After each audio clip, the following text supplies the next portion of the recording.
Yeah, how's it going? So this concludes the end of my little visit here to this province called Elazığ in central eastern Turkey.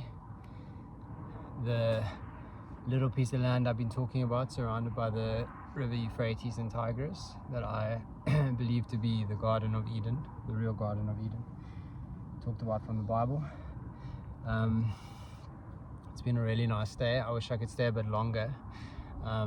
Unfortunately, I don't have the funds for it, so I'm gonna have to leave it at that for now. Yeah, I think of course whatever you put out there,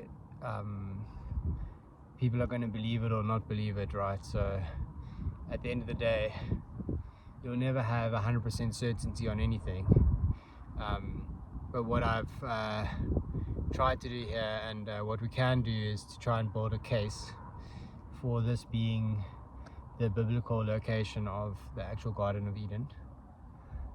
So I'll just go a couple of the points, just to do a bit of a conclusion on it. So number one, and most importantly, I think this piece of land fits the biblical location spoken of in the book of Genesis, in Genesis 2. So what we have is a large river flowing from a land called Eden, which converges at a point to split into 4 headwaters, and then we get told 2 of the names of those rivers in the book of Genesis. So that's exactly what we got here. We've got the Tigris and Euphrates. The source of those rivers is the Karasu and the Murat, which flow from further up in eastern Turkey. They flow down to this point where the rivers wrap around this little piece of land, which is mostly in the province of Elazığ. So what we really have is the Garden of Eden is an island land. It's a little island land in the mountains, surrounded by a moat of water, which is the boundary wall, like you would have in any garden, like a brick wall. And that's where I realized, when looking on the map and reading the Hebrew scriptures, that a garden just meant in the Hebrew an enclosed area or a surrounded area, that this little land, or this little island piece of land, was potentially the actual real Garden of Eden. Okay, so that's the first point. We've got a location matching the location spoken of in the book of Genesis. Now, of course, we don't have those rivers named, the Gihon, Pishon and the Gihon, but I'm making an educated assertion there that potentially that those rivers, I think that they are the Karasu and the Murat, because those are the sources of the Euphrates. Okay, so that's number one. Number two, we've got a land that meets the physical description in some sense of the Garden of Eden. Now, of course, you're not going to have it's not going to look like it did 6,000 years ago when God created the perfect earth, right, and the perfect paradise. But we can have some remnants of that. So I think what I've shown in my videos is that this little piece of land, this island, has lots and lots of beautiful trees. It's kind of like it's in a valley, but there's lots of trees everywhere, like a forest or woodland, pleasing to the eye. So that's one thing, which leads to the second point of that point, which is that I think this area is quite a fertile arable land that is good for farming. You see a lot of farming happening here, and a lot of fruit production as well, and in the surrounding areas. So we've got that matching the biblical description of the Garden of Eden. Obviously, God gave Adam the land to tend the land, so he was a bit of a farmer. Plus there was lots of trees around.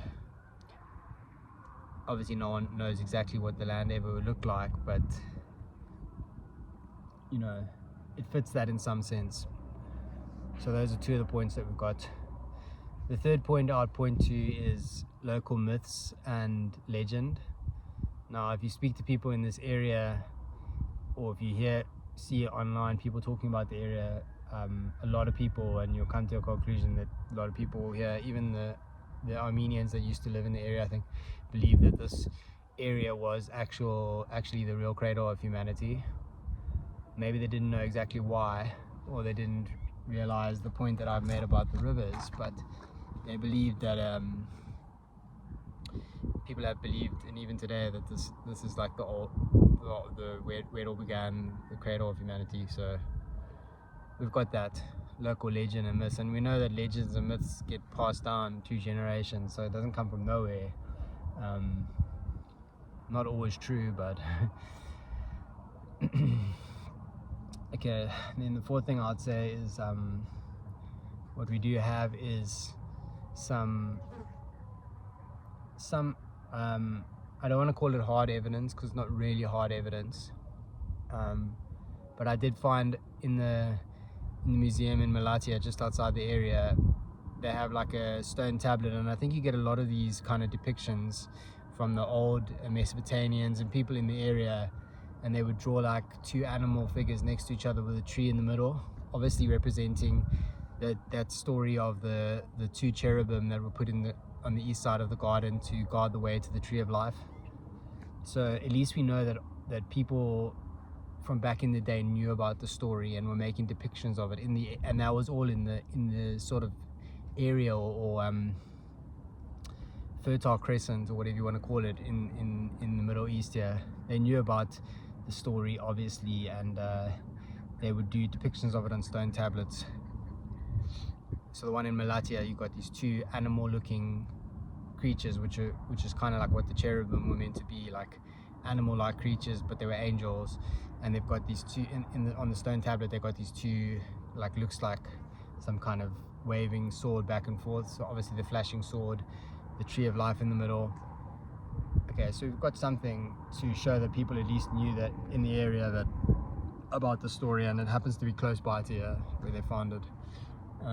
But yeah, I think that's quite a few factors that I've pointed out that I think at least would create some intrigue in people's minds to this little island land in the mountains of central eastern Turkey being the actual Garden of Eden. I think it is, and I think that God led me to seeing it.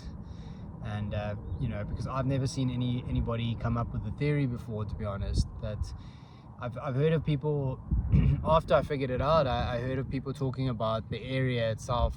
You know, people have thought about the area being potentially, but I think what people have missed is that the garden was an enclosed area.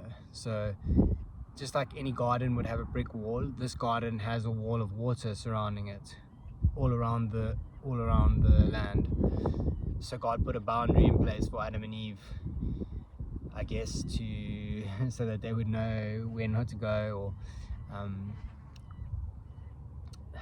yeah. And I think that's quite a strong case that's been built. I don't know of any other kind of piece of land that people have necessarily built a case for being the actual Garden of Eden. But I definitely think this is the place, and I'll put it out there.